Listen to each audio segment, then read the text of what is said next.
অনেকদিন পর তো একরকম মাছ দিয়ে কিন্তু ৩ রকম খাবার তৈরি করে ফেলছি। এদিকে তো সব কাজ সারতে সারতে আমার অনেক বেশি লেট হয়ে গেছে। লাস্ট ফিনিশিং এ তো এই কাজগুলো একদম সম্পূর্ণই হলো, তবে আমার অনেকগুলো টাকা বেঁচে গেল। হ্যালো, আসসালামু আলাইকুম, welcome back to my page. এখন তো মোটামুটি 8:30টার মতো বাজে, আর এখনই কিন্তু স্কুলে বের হয়ে যাব। এদিকে তো আমি রেডি হয়ে বসে আছি, আর এদিকে আমার মেয়ে রেডি হওয়া একদমই শেষ হচ্ছে না। তবে স্কুলে যাওয়ার আগে কিন্তু অনেকগুলো কাজ থাকে, আর সেগুলো সারতে সারতে মনে হয় যে একদম অনেক বেশি সময় বের হয়ে যায়। যেহেতু দুপুরের টাইমে আসতে হয়, এই জন্য কিন্তু অনেক সকালের যে বাসি কাজগুলো থাকে, তারপরে দুপুরে কিছু কাজ থাকে, সবগুলো সেরে যেতে হয়। এদিকে তো আমার মেয়ে আমাকে জুতো পরিয়ে দিচ্ছে, বলতেছে মামা তুমি কিন্তু জুতো পরনি, জুতো নাও। তবে আমার মেয়েটা ছোট হলে কি হয়েছে, অনেক বেশি আমাকে কাজে হেল্প করে, আর এতটুকু বয়সে যে এত বেশি চেষ্টা করে সেটাই হচ্ছে অনেক। এদিকে তো দেখতেছিলাম যে সবকিছু ঠিকঠাক করে নিচ্ছে কিনা, তবে এই এয়ারপোর্টটা দেখে এদিকে দেখতেছিলাম যে এটা চার্জ আছে কিনা। চার্জ দেওয়ার পর তো এটার সাথে একদম ব্যবহারই করা হয় না। স্কুলে যাওয়ার আগে নানান কাজের মধ্যে অনেক কাজও ভুলে যায়। এদিকে মেয়ের টিফিন নিতে হবে সেটাও ভুলে গেছি। আজকের ওয়েদারটা যদিও অনেক রোদ্দুর, তারপরেও কিন্তু অনেক বেশি ঠান্ডা। এদিকে তো আমি চাদরে বের করে ফেলছি। এখানে তো আমার মেয়ের একদম ব্যাগ ট্যাগ সবকিছু রেডি করে ফেলছি, তারপরে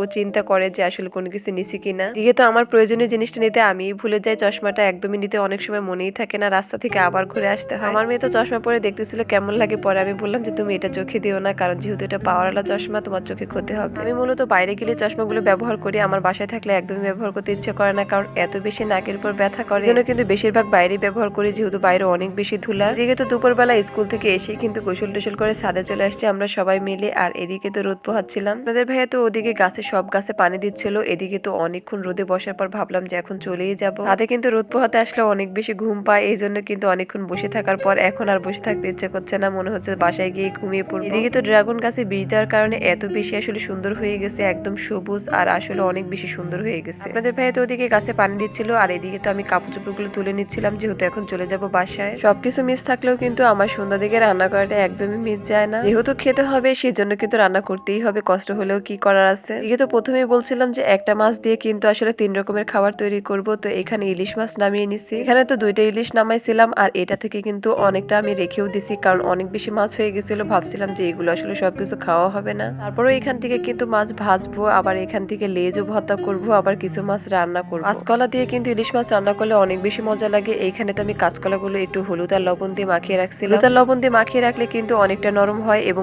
কালো যে কষটা থাকে সেটা কিন্তু একদমই বের হয় না। কলার যে একটা কষ থাকে সেটা কাটলে কিন্তু বের হয় আস্তে আস্তে, সেটা কিন্তু একদমই বের হবে না, তরকারি কালারটাও কিন্তু নষ্ট হবে না। এদিকে তো আমার মেয়ের জন্য আসলে মাছ ভাজছিলাম, আর এদিকে কিন্তু রান্নাটাও বসিয়ে দিচ্ছি, আর এই রান্না বসাতে বসাতে আমার চুলাই তো অন হচ্ছিল না। আমার মেয়ে খাবে ভাজা মাছ, তার উপর খাবে লেজ ভর্তা, আর এদিকে তো আমাদের রান্নার জন্য রান্না করতেছি। একরকম মাছ দিয়ে কত রকম আইটেম করতে হয়েছে, এক একজনের চাহিদা যদি এক এক রকম থাকে তাহলে তো করতেই হবে। এদিকে তো দিয়ে দিলাম পেঁয়াজ, কাঁচা মরিচ আর তেল দিয়ে কিন্তু ভালোভাবে এটাকে একটু নেড়ে চেড়ে কিন্তু ব্রাউন কালার করে তারপরে মশলাগুলো দিয়ে দিব। একটু ব্রাউন কালার হলে কিন্তু আসলে তরকারির টেস্টটা অনেক বেশি ভালো লাগে, এই জন্য কিন্তু একটু ব্রাউন কালার করতে হয়। এখন তো দিয়ে দিলাম রসুন বাটা, পেঁয়াজ বাটা, এখানে হলুদের গুঁড়া, মরিচের গুঁড়া, একটু লবণ, কিন্তু হালকা একটু পানি দিয়ে খুব ভালোভাবে নেড়ে নিব, তা না হলে দেখা গেছে মশলাটা পুড়ে যেতে পারে। আমি যখন প্রথম প্রথম রান্না করতাম তখন এরকম মশলা কষাতে গেলে কিন্তু আমি একদমই পানি দিতাম না, দেখা গেছে এক সাইডটা পুড়েই যেত। প্রথম রাঁধুনি বলে কথা, আসলে কোনো কিছু জানতাম না, কোনো কিছু পারতাম না, তবে চেষ্টা করতাম শেখার জন্য। রান্না করতে গেলে তো কিছু না কিছু ভুল হতোই, মানে মাস্ট একটা না একটা ভুল হতো, লবণ কম হতো, তা না হলে মশলা একদম পুড়েই যেত। এই সময়টা আসলে প্রত্যেকটা মেরে হয়তো গেছে, যাই হোক এখন তো আলহামদুলিল্লাহ সবকিছু রান্না করতে পারি। এদিকে তো মাছগুলো উল্টে পাল্টে খুব ভালো করে ভেজে নিচ্ছিলাম, আর এদিকে যেহেতু মশলাটা কষে গেছে আমি কিন্তু এখন এগুলো ভালো করে ধুয়ে তারপরে দিয়ে দিব।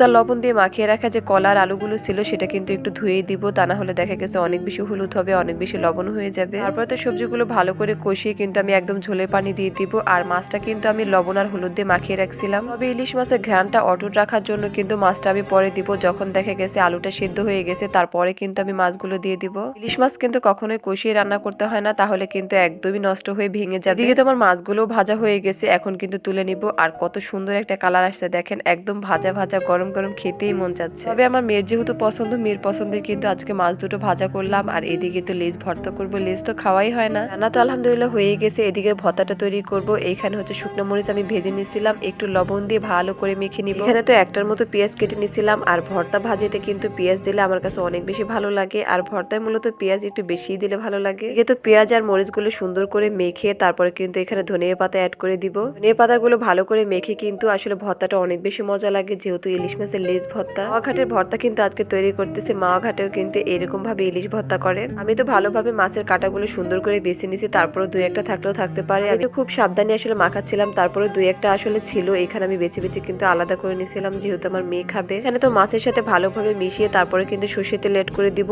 এখানে কিন্তু সয়াবিন যে তেল ছিল মাছের সাথে সেটাও কিন্তু দিয়ে দিছিলাম, জন্য কিন্তু অতিরিক্ত তেলটা লাগবেই না, এই জন্য কিন্তু তারপর আমি একটু সর্ষের তেল হালকা একটু দিয়ে দিব, তাহলে ফ্লেভারটা অনেক বেশি ভালো আসবে। যত কিছুই করি না কেন সর্ষের তেলের যে একটা ঝাঁজ সেটা না থাকলে ভর্তা একদম স্বয়ংসম্পূর্ণ হয়ই না। তেলটা যেহেতু দিয়ে দিলাম এখন ভালোভাবে মিশিয়ে কিন্তু আমার ভর্তাটা একদমই রেডি হয়ে যাবে। আর এই ভর্তাটা খেতে আমার কাছে মনে হয় তরকারি থেকেও বেশি মজা লাগে। আমার তো মূলত ভর্তায় আসলে কাঁচা পেঁয়াজটা দিলে খেতে অনেক বেশি ভালো লাগে, দাঁতের নিচে যখন পরে যে একটা ফ্লেভার আসে অনেক বেশি স্বাদ লাগে। এখানে তো ভালো করে মাখিয়ে আমার ভর্তাটা একদম রেডি করে ফেলছি, আর দেখেন কত সুন্দর লাগতেছে দেখে, একদম সবকিছু তরতাজা। এদিকে তো আমার ভর্তা যেহেতু রেডি, আপনাদের ভাইকে বলতেছিলাম তাড়াতাড়ি কাজটা সারো তারপরে কিন্তু খেতে হবে। এদিকে তো আপনাদের ভাই আজকে একদম পুরো বিজ্ঞানী হয়ে গেছে। এখানে আমাদের পানির হিটার যে জগটা আছে সেটা কিন্তু একদম নষ্ট হয়ে গেছিল, তবে এটা গত বছর কেনার জন্য কিন্তু আসলে ফেলেও দিতে পারছিলাম না যেহেতু একদমই নতুন ছিল। আমাদের ঘরে এত ইঞ্জিনিয়ার থাকলে কি আসলে টাকা নষ্ট করার কোনো দরকার আছে? দেখেন এদিকে কত সরঞ্জাম আমাদের বের করে ফেলছে, আর এটা কিন্তু একদম নতুনের মতো করে তুলি। এখানে তো সবকিছু ঠিকঠাক করে একদম রেডি করে ফেলছে,